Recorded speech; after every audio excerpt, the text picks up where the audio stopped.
Cuando se habla sobre el Acuerdo de Escazú, nos estamos refiriendo a cómo cada persona puede acceder a información relevante sobre el medio ambiente, a informarse y tomar mejores decisiones ambientales para de esta forma tener un efectivo acceso a la justicia para la defensa de los derechos ambientales. Se trata de los estándares mínimos que cada Estado debe adoptar en aras de garantizar el pleno ejercicio de los derechos ambientales. Para lograrlo, se requiere que los estados implementen mecanismos que les permitan comprender el tema en su complejidad, tomar decisiones pertinentes y administrar mejor la información, incorporando a su vez enfoques de género, interculturalidad y de previsión de daños ambientales. No obstante, es preciso señalar un dato no menos importante. En América Latina y el Caribe, el marco de protección es diverso. En el caso particular de Perú, pese a haber suscrito el acuerdo, aún no adopta la totalidad de estándares que éste señala para la adecuada defensa de los derechos humanos en la agenda ambiental.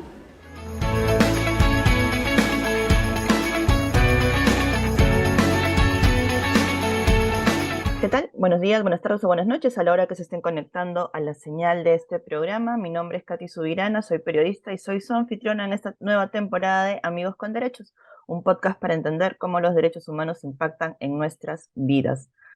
Y bueno, a través de cada programa tratamos de entender esos diferentes impactos que tal vez en el día a día se nos olvidan, se nos pasan por alto, o simplemente no nos enteramos que tienen que ver con nosotros. Por ejemplo, hay un tema del que de repente no nos estamos enterando lo suficiente y es el Acuerdo de Escazú. El Acuerdo de Escazú es un tema que directamente los derechos medioambientales, pero no sé hasta qué punto en realidad estamos acostumbrados a asumir los derechos medioambientales como también nuestros, no como algo ajeno, no como algo que solamente tiene que ver con el entorno en el que nos movemos.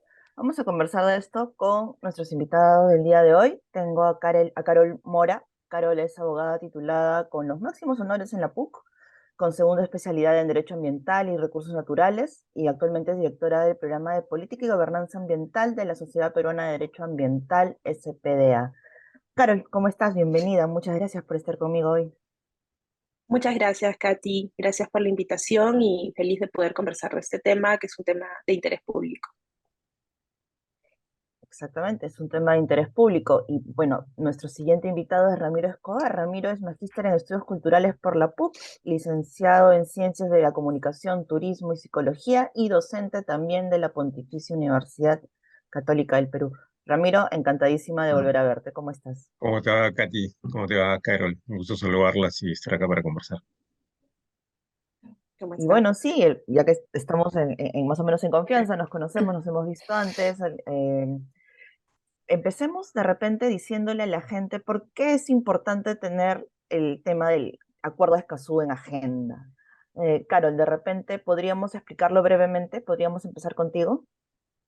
Sí, claro que sí, es súper importante entender por qué estamos tratando de posicionar este tema en la agenda nacional y por qué estamos insistiendo también con el gobierno, tanto con el Poder Ejecutivo como que con el Congreso de la República, para que sigan insistiendo con la ratificación del acuerdo. El Acuerdo de Escazú es un tratado de derechos humanos. Eso es súper importante mencionarlos. No es un asunto solamente ambiental, sino que es un asunto vinculado a derechos humanos porque está relacionado a cómo la ciudadanía, cómo nosotros y nosotras nos podemos involucrar en los procesos de toma de decisiones que involucran recursos naturales, que involucran la disposición o la gestión de nuestro entorno, la gestión del ambiente, y cómo podemos también involucrarnos desde no solamente los mecanismos de participación ciudadana, sino también desde el acceso a la información y cómo podemos obtener justicia ambiental en situaciones de emergencias ambientales o de desastres ambientales como los que vemos constantemente en nuestro país. Además, es un tratado innovador porque es el primer tratado sobre derechos humanos que involucra por primera vez que involucraría por primera vez para la región y para nuestro país, para la región Latinoamérica, elevar la protección a los defensores de derechos humanos en asuntos ambientales, que como sabemos todos, se encuentran en constante amenaza y riesgo a lo largo del territorio nacional por las economías ilegales que están aumento y donde no hay una presencia del Estado. Entonces es un tratado muy importante que hasta la fecha había sido negociado, había sido firmado por el Estado peruano durante el proceso de negociación que arrancó más o menos en el año 2012. Perú había tenido un rol muy activo en el proceso de negociación, había formado parte de los comités de negociación. La sociedad civil también peruana había impulsado con mucho entusiasmo el acuerdo. No fue un proceso de negociación fácil, duró muchísimos años.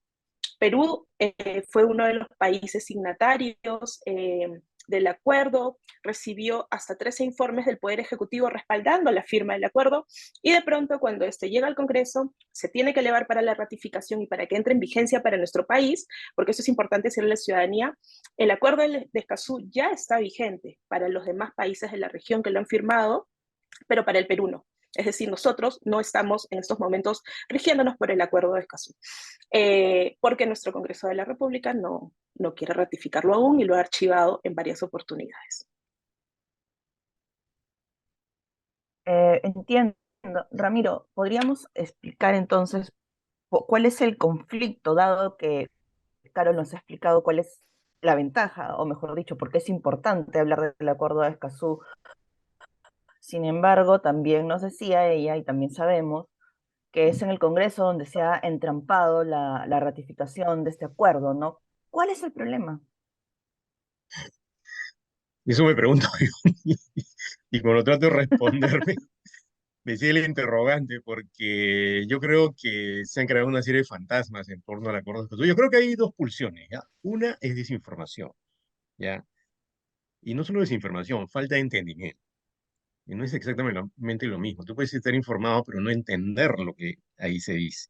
Y me parece que esto es como el informe final de la Comisión de la Verdad, solamente que mucho más chiquito, ¿no? Y mucha gente no lo ha leído y despotrica contra él, en este caso contra el Acuerdo de Escazú, y o no lo ha leído, o lo ha leído, pero no lo entiende, o lo entiende en base a su particular punto de vista, y eso distorsiona el debate, pues, ¿no? Por ejemplo, una de las cosas que se dice es que nos van a quitar la Amazonía. Ni siquiera se menciona la Amazonía en el acuerdo, ¿ya? O sea, es una cosa ridícula, pues, ¿no? O que nos va a llegar a un tribunal internacional. Bueno, en verdad, eso tampoco es sorpresivo, claro, lo podré explicar mejor, yo no soy jurista, pero o sea, en realidad cuando uno firma un acuerdo y lo ratifica para que entre en vigencia en su país, y cosa que tiene que hacer el Congreso, eso puede pasar, por supuesto. Por eso es que nosotros fuimos al Tribunal de La Haya para ver el diferendo marítimo con Chile. Y claro que puede pasar, pero es una situación extrema, ¿no? Y ojo, tiene que ver con algo que es muy importante, nada más que la conservación de los ecosistemas. Pero además de esa primera pulsión de desinformación o falta de entendimiento, hay una segunda que yo creo que es particularmente interesante. Hay personas, como diría un psicoanalista esloveno, Slavoj Žižek, ¿no? O sea, hay personas que saben lo que hacen, pero igual lo hacen.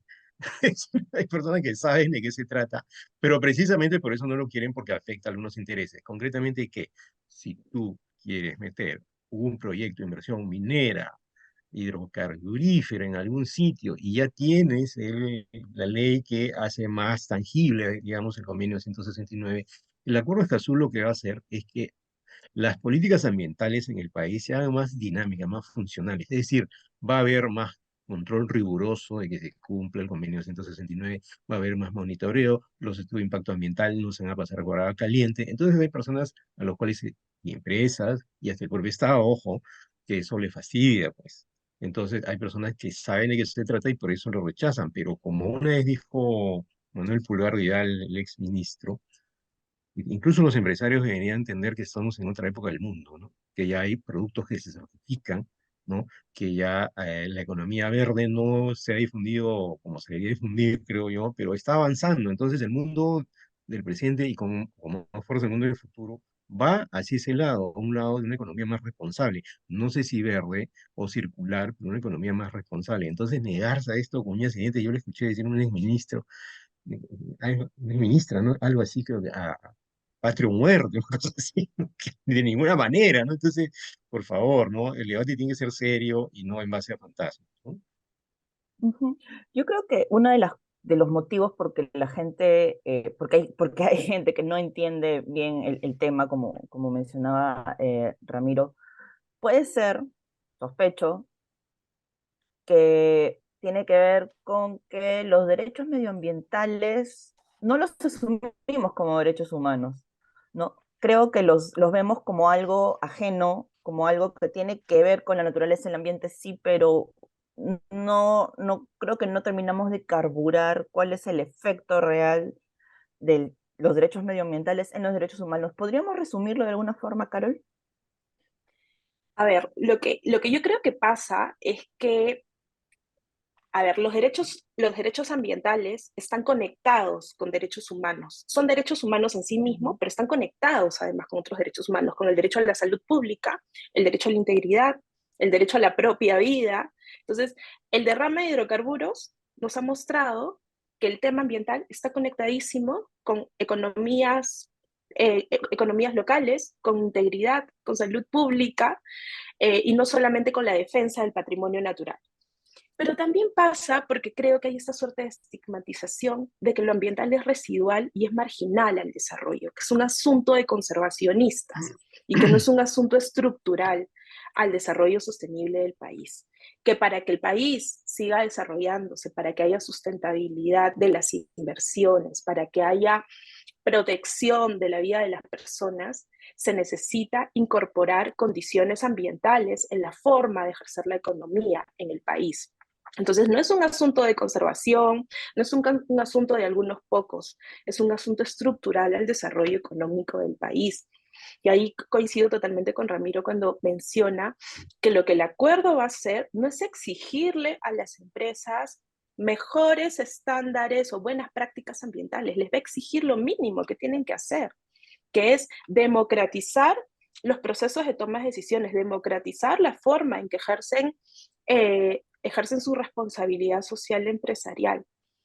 Sobre el acuerdo de Escazú hay un profundo temor, porque el acuerdo sí le va a exigir al Estado peruano elevar y escalar sobre la forma en que operativiza los mecanismos de participación ciudadana, que hasta el momento son entendidos como herramientas planas, operativas. Lo que tú dices, Katy, o sea, la participación ciudadana no es entendida como un derecho humano en sí mismo, sino como un requisito específico de un proceso mucho más grande que es obtener tu estudio de impacto ambiental o tramitar tu autorización de desbosque o, como en el caso del derrame de hidrocarburos, implementar tu plan de contingencia.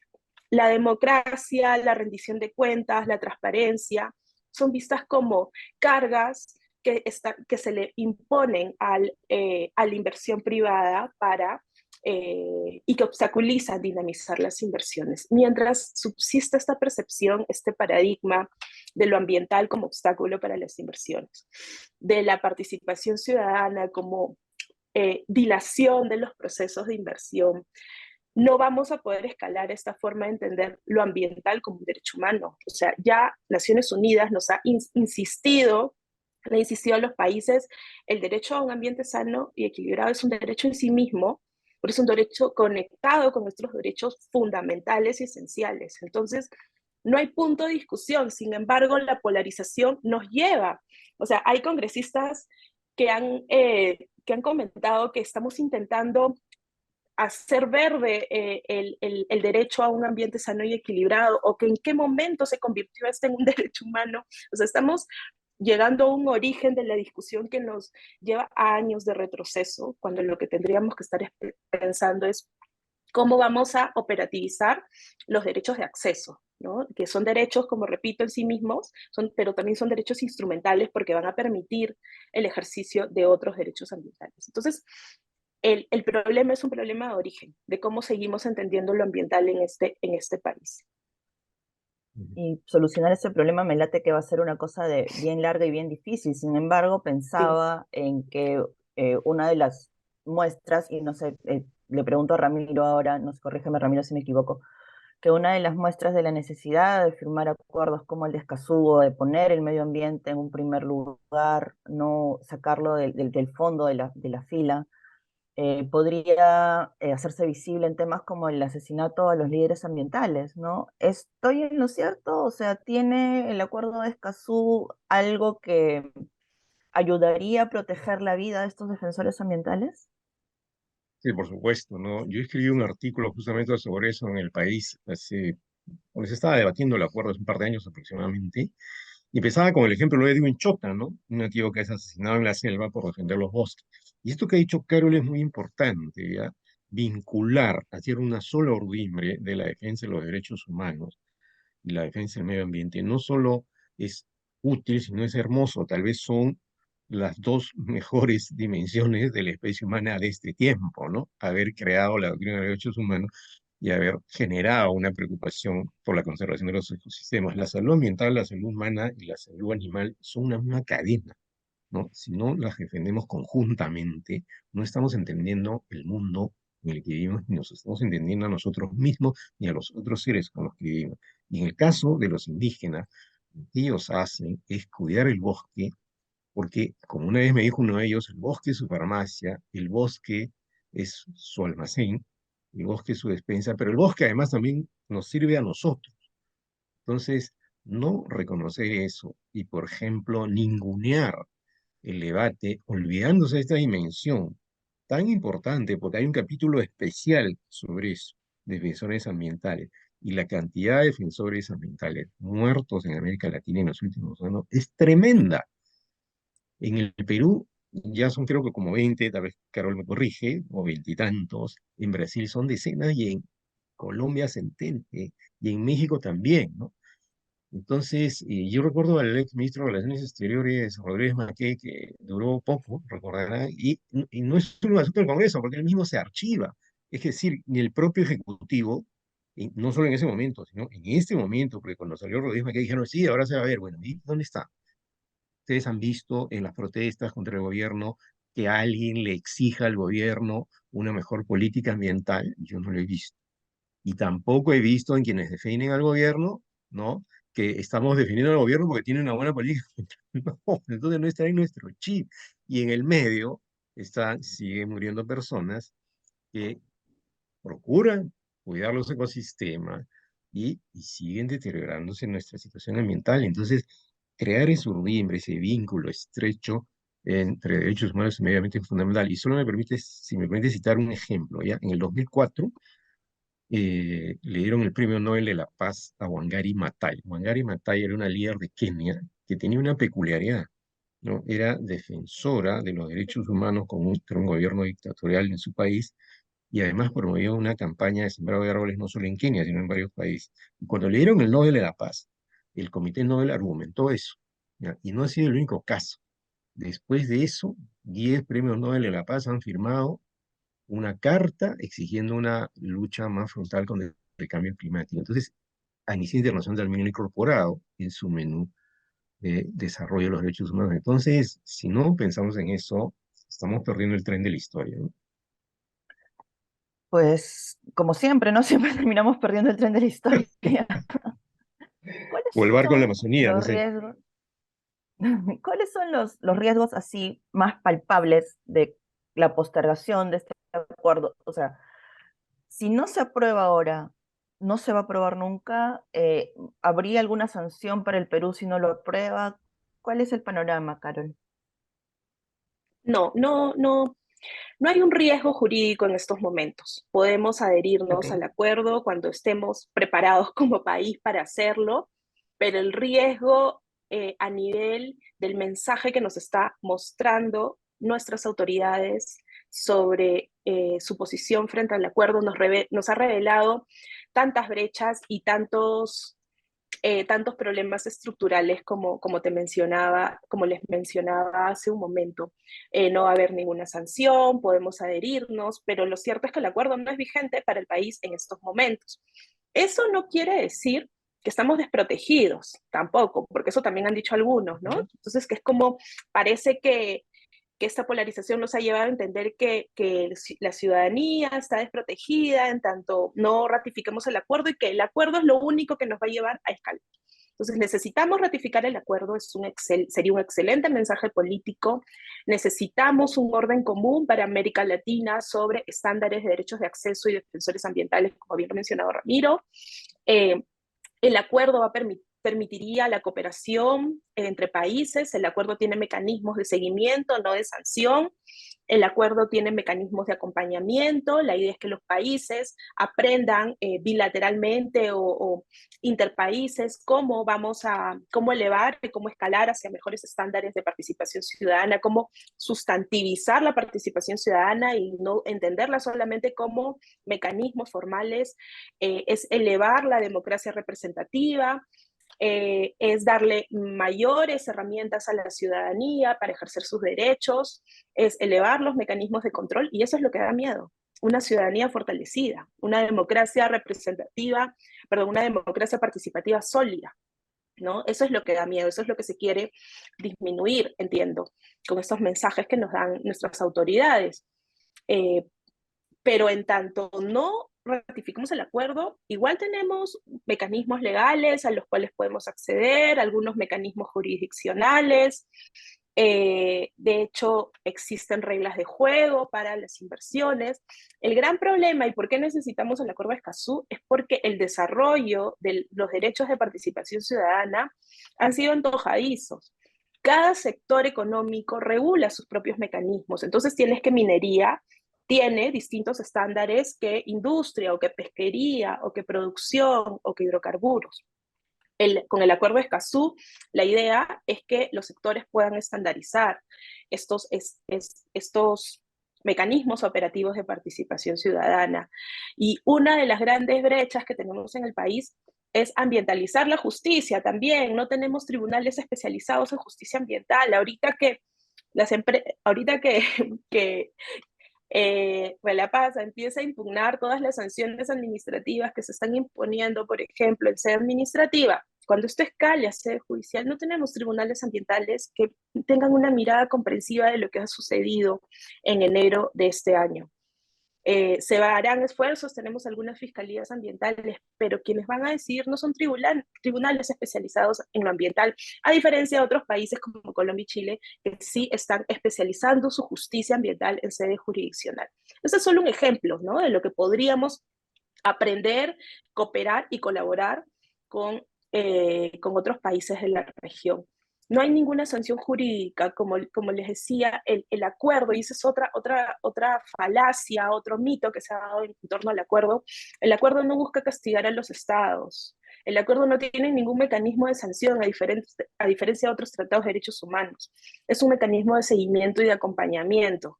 Entonces, hay muchas falsedades que se han dicho en torno al acuerdo para generar justamente este desincentivo y esta polarización que no nos ha ayudado a nadie, en vez de rescatarse todas las oportunidades que están detrás de un acuerdo de esta naturaleza.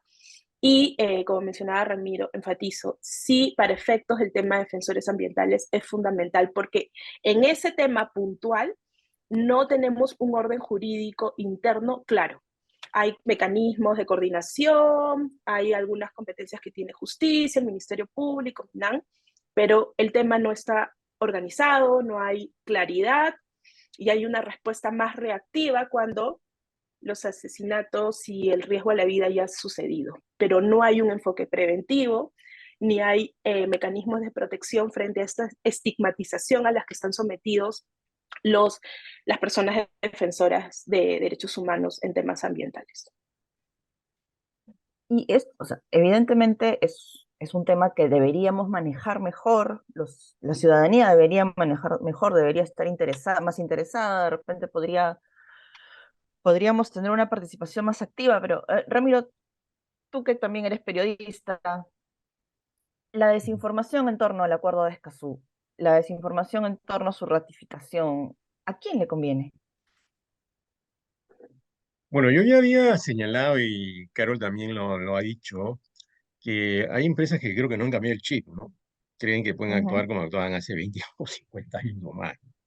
cuando ya existen mercados crecientes de productos más certificados, más orgánicos, que protegen toda la cadena de valor. Ese puede ser un sector, pero el otro que creo que es complicado es que muchos políticos se montan sobre eso. Imagínate un político amazon, te vende la idea a mucha gente que quiere que vote con él y que ni siquiera lee el acuerdo de que van a afectar la Amazonía. O sea, el tipo es ese famoso. Concretamente hay un congresista Meléndez, ¿no? Que creo que se lanzó a la presidencia regional y no salió al final. Pero esa era una de sus banderas, ¿no? Entonces es muy popular, ¿no? Nos van a quitar la Amazonía. Entonces, a ver, ponte a repartir el acuerdo, no lo va a hacer, ¿no? Tampoco lo va a explicar, solamente va a vender la idea. Entonces, hay como esos dos sectores. Y hay otros sectores a los cuales también aludió Carol, y creo que también ha salido en la conversación contigo, Katy, en general, es que un momento, Carol, en el que tú dices, es como un asunto marginal. El primero es el mundial, primero es la guerra en Ucrania, primero son un montón de cosas, ¿no? Entonces, cuando la cuestión ambiental yo creo que no debería ser un agregado en las políticas públicas, es decir, algo que vertebre las políticas. En realidad, en varios países del mundo ya se trata de hacer eso, Alemania concretamente, Costa Rica, ni sin ir tan lejos. Pero acá pareciera que casi que nos hacen un favor, hablar, por favor, ¿no? O sea, ustedes recordarán el debate previo a la segunda vuelta entre el representante de Perú Libre y el de Fuerza Popular sobre ese tema. Fue penoso, ¿no? Penoso, el peor de todo. Y no solo eso, cuando se realizaron las elecciones municipales y regionales recientes, hubieron algunos debates. Bueno, en el del Jurado Nacional de Elecciones sí se incluyó el tema, ¿no? Pero en anteriores, organizados por canales, se le pidió a la ciudadanía que pida sobre qué debates, qué temas había que debatir, y no mencionaron el tema. Pero incluso en el debate del jurado, no sé si recuerdan, el señor Danilo Urresti le preguntaban sobre eso, y 50 motos, 200 motos. ¿Qué es eso?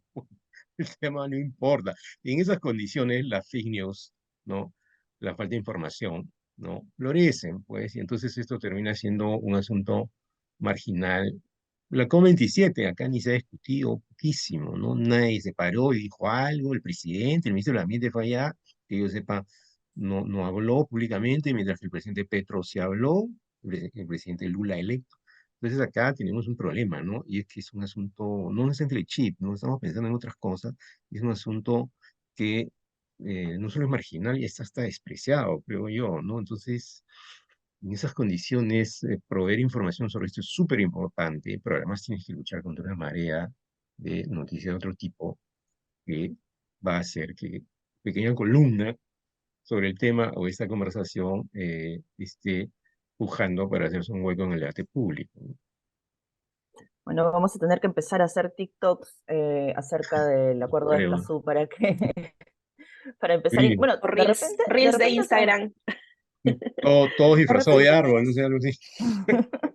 de repente también es, no sé si un error, pero sí nuestra comunicación sigue siendo muy convencional, o la comunicación de ciertos temas sigue siendo muy convencional, cuando la economía de la atención ha hecho que las comunicaciones pues varíen, se apunten a nuevos formatos. Entonces, claro, suele pasar que las personas que defienden causas como la ratificación del Acuerdo de Escazú no tienen toda la maquinaria mediática, ni siquiera tienen un CM que maneje adecuadamente los temas en redes sociales, ¿no? Entonces es difícil Hay un caso, comunicarse. no, hay un caso que se llama Escazú Joven, que es un grupo de Ujú. jóvenes organizados que se manejan bien en distintas plataformas. Tal vez los conoces, Carol, ¿no?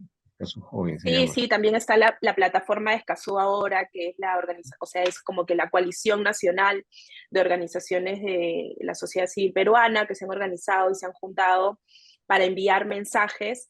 Y claro, hay un segmento de la ciudadanía que sigue escuchando, ¿no? Pero yo creo que es importantísimo que también, que como desafío a quienes estamos comunicando las ventajas y las oportunidades, tratemos de conectar esto con un enfoque clarísimo de derechos humanos, ¿no? De que no que creemos como una distancia entre lo ambiental y todo lo demás que sucede en el país, en todo lo prioritario. Eh, porque es ahí donde nos empezamos a alejar y otra vez se convierte en un asunto de pocos. Creo que es importantísimo otra vez retomar el mensaje, conectar esto con derechos humanos y seguir desmitificando cosas que se dicen en el seno del Congreso, ¿no? que se dicen desde el sector privado, también desde algunos gremios. Creo que también hay que apuntar ahí a ir con los contraargumentos, porque como ustedes bien han mencionado, es la desinformación o la información mal llevada la que nos tiene en este lugar en estos momentos. Ahora, esto que está sucediendo no solo ha pasado en Perú, diversos países de la región siguen luchando su proceso de ratificación. El presidente en Colombia acaba, después de muchos años, cuando Colombia ha sido un país pionero en el acuerdo, recién acaba de firmarlo. También ha sido una lucha de las organizaciones de la sociedad civil, de la opinión pública, pero necesitamos involucrarnos más en los asuntos de interés público de nuestro país.